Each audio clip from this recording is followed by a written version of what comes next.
शेर और बाघ की लड़ाई। एक जंगल में महाराज शेर और बाघ राजा साथ में रहते थे, तो वे दोनों शिकार करने अलग अलग जाते थे। शेर और बाघ के आने की भनक से सभी जानवर वहाँ से भागकर छुप जाते थे। कहीं दूर एक जानवर के दिखने पर भी दोनों राजा बूढ़े होने पर अच्छी तरह से शिकार नहीं कर पाते थे। जो मिला उसी में दोनों बांटकर खाते थे। एक बार तो 10 दिन तक भोजन नहीं मिलने पर शेर और बाघ भूख से चिल्लाने लगे। ऐसे समय में उन्हें एक खरगोश दिखी। तभी शेर ने कहा, दोस्त, हम अलग अलग शिकार कर रहे तो सभी जानवर भाग रहे हैं।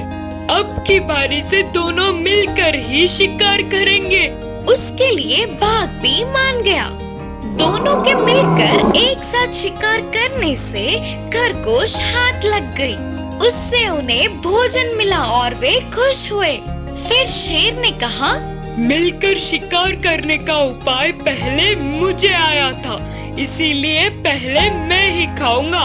यह बात सुनते ही बाघ को बहुत गुस्सा आया और उसने कहा, यहाँ पर है ही एक छोटा सा खरगोश, पहले तुम पूरा खा जाओगे तो मैं क्या करूँ? दोनों मिलकर शिकार किए ना, अब दोनों मिलकर ही खाएंगे। उससे शेर नहीं माना। दोनों झगड़ने लगे। ऐसे लड़ाई बढ़ रही थी। ये पूरी लड़ाई पेड़ के पीछे से एक लोमड़ी देख रही थी। पहले ही दोनों बूढ़े हैं और भूखे होने के कारण वे दोनों बहुत देर तक नहीं लड़ सकते। यह बात उस लोमड़ी को पता था। लड़ाई करते करते दोनों थककर नीचे गिर पड़े। यही मौका देख लोमड़ी तेजी से खरगोश को लेकर भाग गई। बांट कर खाने के बजाय लड़ाई करने पर मेहनत का भोजन भी नहीं मिला। सोचते हुए बाघ और शेर दुखी हुए। इस कहानी की शिक्षा है कि किसी दोनों के बीच की लड़ाई का लाभ तीसरे को होता है। बुद्धिमान कछुए की कहानी। एक जंगल के नदी में 2 कछुए थे। वे दोनों अच्छे दोस्त थे। हमेशा मिलजुल कर नदी में सैर करते थे। पहले कछुए ने कहा, अरे दोस्त, चल ना यार, दूर के उन फूलों के पास कौन पहले पहुँचेगा देखते हैं। हाँ, ठीक है, मैं तैयार हूँ ना। ऐसे दोनों ने मुकाबला करके फूलों तक पहुँचे। पहले कछुए ने दूसरे कछुए को हरा दिया। मैं जीत गया रे, मैं जीत गया। अच्छा चल, मान लिया तो जीत गया, लेकिन सुन तो ले, हमेशा इस पानी में ही है। मजे से थोड़ी देर के लिए किनारे पर घूमते हैं, चल ना। हाँ यार, चल ना, देर किस बात की। ऐसे दोनों कछुए किनारे पहुंचकर धीमे धीमे घूम रहे थे। तभी वहाँ उन्हें एक लोमड़ी दिखी। तुरंत दोनों कछुए ने नदी में वापस जाने की कोशिश की। इतने में लोमड़ी ने उन्हें देख लिया और तेजी से आकर कछुओं पर दोनों पैर रखी। तुरंत अपने सिर को शरीर के अंदर करके कछुए लोमड़ी के परखने तक अपने प्राणों को हथेली में रखकर बच के निकलने की सोच रहे थे। इतने में पहले कछुए को एक उपाय सूझी। उसने अपना सिर बाहर रखकर बोला, अरे रे लोमड़ी मामू, तुम कितनी भी कोशिश कर लो, हमारे शरीर का एक टुकड़ा भी नहीं खा सकोगी। क्या? ऐसा क्यों? हम किनारे पर आते ही हवा से सख्त होंगे, सिर्फ पानी में ही नरम होते हैं। चाहो तो तुम एक बार मार के देख लो। तब लोमड़ी ने अपने पैरों से 1-2 बार मार कर देखा और बोली, अरे हाँ, सही कहा, बहुत सख्त है।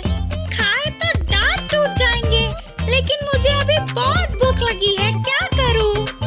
उसमें क्या है लोमड़ी मामू, थोड़ी देर के लिए हमें पानी में भिगाओ तो फिर से नरम नरम होंगे, तब तुम आराम से खा सकोगे।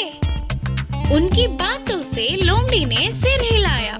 लोमड़ी भी तो चालाक था ना, उन्हें पानी में रखकर भी कहीं वे बच के निकल ना ले करके अपने दोनों पैरों से उन्हें दबा कर रखा।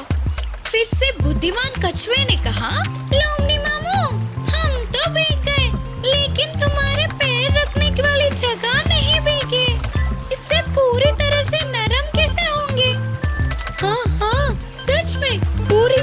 गीला नहीं हुए। उनकी बातों को सुनकर लोमड़ी अपनी भूख को बुझाने के लिए कोई और रास्ता नहीं होने पर पैरों को निकाल दिया। तो बस झट से वे दोनों कछुए पानी की गहराइयों में चले गए और लोमड़ी से अपने प्राणों को बचा लिया। इस कहानी से हमें यह सीख मिलता है कि मुसीबत के समय बुद्धि से काम लेना और समय के साथ चलना बहुत जरूरी है। बुद्धि से काम लो। एक जंगल में दो चूहे के झुंड रहते थे। एक झुंड का नेता वल्लभ था तो दूसरे झुंड का वीरत था। उसमें वल्लभ बहुत ही बुरा था। आसपास के सभी लोगों पर हुक्म चलाता था। अगर किसी ने नहीं माना तो उसे पीटता था। उससे सभी डर कर वो जो कहता था वही करते थे। वीरत बहुत अच्छा था। उसके झुंड के चूहों को अपना मानता था। उन्हें किसी भी मुश्किल से बचा लेता था। हमेशा साथ ही रहता था। उससे सारे चूहे वीरत को बहुत ही आदर सम्मान देते थे। वीरत को अच्छा नाम आते देख वल्लभ को जलन होने लगी। किसी भी तरह उस झुंड को हराने के लिए तरह तरह के हथियार बनवाया।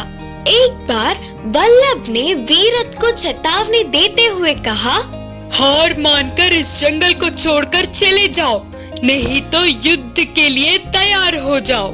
उससे वीरत सोच में पड़ गया। वल्लभ के पास तो तरह तरह के हथियार थे। युद्ध के कारण बिना मतलब के दोनों तरफ कई लोग मर जाएंगे। बच्चों को पिता और पत्नियों को पति दूर होंगे। बहुत सारे लोग विकलांग हो जाएंगे। चूहों की संख्या नष्ट हो जाएगी। युद्ध होने से सब कुछ नष्ट ही होगा। हमारी वजह से किसी का अच्छा होना चाहिए, लेकिन कभी भी बुरा नहीं। सोचकर वीरत और उसके झुंड जंगल छोड़कर जाने के लिए तैयार हो गए। इससे झुंड के सभी चूहे रोने लगे। तभी इस झुंड से एक छोटी सी चूहे ने कहा, राजा जी, किसी को कोई भी हानि न पहुंचते हुए उस वल्लभ भी जंगल छोड़ के जाने जैसे मेरे पास एक उपाय है। आप सुनोगे? फिर वीरद ने कहा, अच्छा, बात बोलने में उम्र से कोई मतलब नहीं। चतुरता हर किसी में होती है। बोलो। उस छोटी सी चूहे ने पूरे उपाय समझाते हुए कहा, राजा जी, उन सारे चूहों को बिल्ली से डर लगता है, इसीलिए हम बिल्ली की तरह एक बड़ा सा चलने वाला पुतला बनाएंगे। युद्ध में उसे आगे रखकर जाएंगे। सभी को वह उपाय बहुत पसंद आया।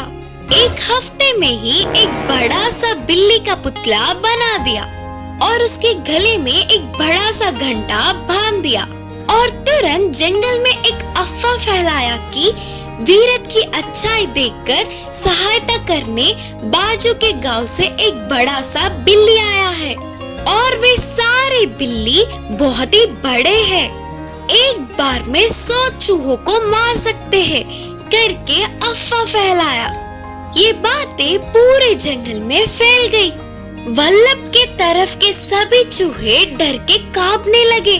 अगले दिन युद्ध में पहले बिल्ली के आगे बढ़ते ही जोर से चिल्लाते जा रहे थे। उसके गले का घंटा जोर से बजाते जा रहे थे और उसके पीछे ही वीरत के सैनिक चल रहे थे। दूर से ये सब देखने वाले वल्लभ के सैनिक डर गए। उन चूहों ने कहा, अरे रे, सच में ये कितना बड़ा बिल्ली है। ये मारेगी तो एक बार में ही 100 लोगों की चटनी हो जाएगी। सोचते हुए पीछे देखे बिना दूर भाग गए।